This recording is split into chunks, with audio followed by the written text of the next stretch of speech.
Fortunately, right now we have former Chief of the Border Patrol, Ron Vitiello, and retired Border Patrol agent, Sheriff Thaddeus Cleveland, to break it all down for us. Gentlemen, thank you so much for joining us tonight. Appreciate it. This threat of Chinese nationals has me concerned. They're streaming across our country. It's an ongoing security risk that we've been speaking about for a while. Over 22,000 encounters, that's just this fiscal year, compared to only 300 in fiscal year 21. That's a 6,000% increase. So you have to ask yourself, what's causing this?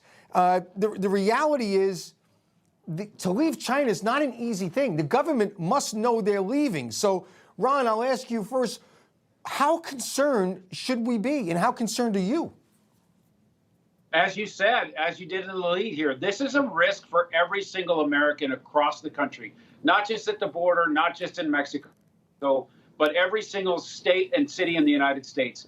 Just think about it, 22,000+. If 1% of those people were directed by the Chinese government to come into the United States, we already know they showed the cartels how to produce fentanyl. We already know that they're a cyber threat from around the globe.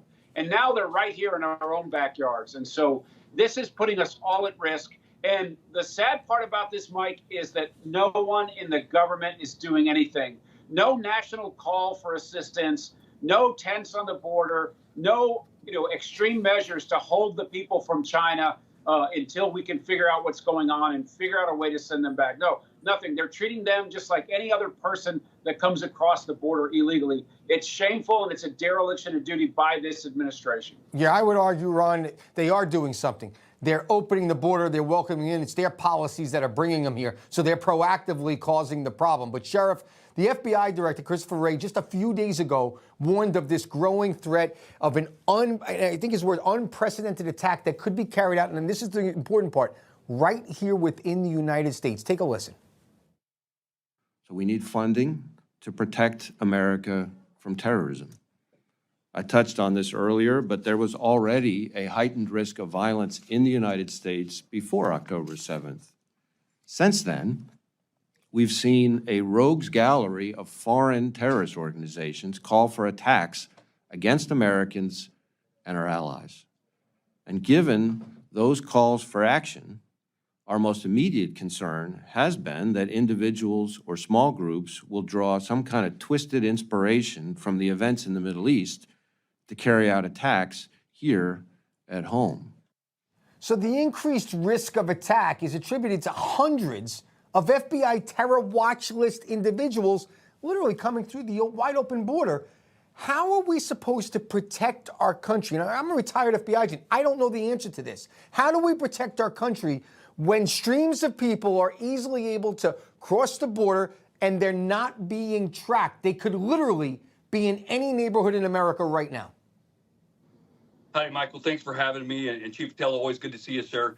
Look, what it's going to take is our state and local law enforcement agencies, when they interdict or they apprehend or they encounter any of these people that have committed a crime in the United States, to hold on to them, to reach out either to U.S. Border Patrol agents or to reach out to ICE agents, and just hope we can get a detainer under 287G, which is a delegated authority from the Immigration Nationality Act.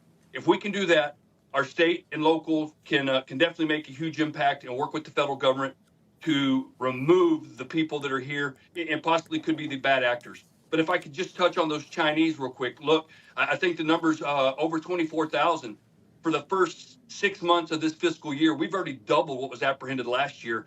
And to that, there was just a couple of days ago where in San Diego, they apprehended over 200 Chinese in one day. So people need to be alarmed. Americans should be concerned. And, it's solvable at the border. We all know that. We know what we need to do at our border. And it's not on the back of U.S. Border Patrol agents. It's on the back of this administration. Chief, I'll give you a last word, 30 seconds. Polls are showing that across the board, people are somewhat supporting deportations. Do you think we could actually, if we get a change in leadership, actually deport some of these people? 100%. There are policies that can be put in place to minimize this problem, send these people back. We have to remember how angry we are about what's going on today, because when those operations start, the men and women on the front line, especially in ICRO, they're going to need our help. They're going to need our support. But it absolutely can and should be done. It needs to be done. Otherwise, we're going to continue this risk that we're discussing today. Fair enough. Chief Ron Vitiello and Sheriff Thaddeus Cleveland, thank you so much, guys. I'll see you soon. Thanks, Michael. God bless. Thanks. Chief, we'll see you.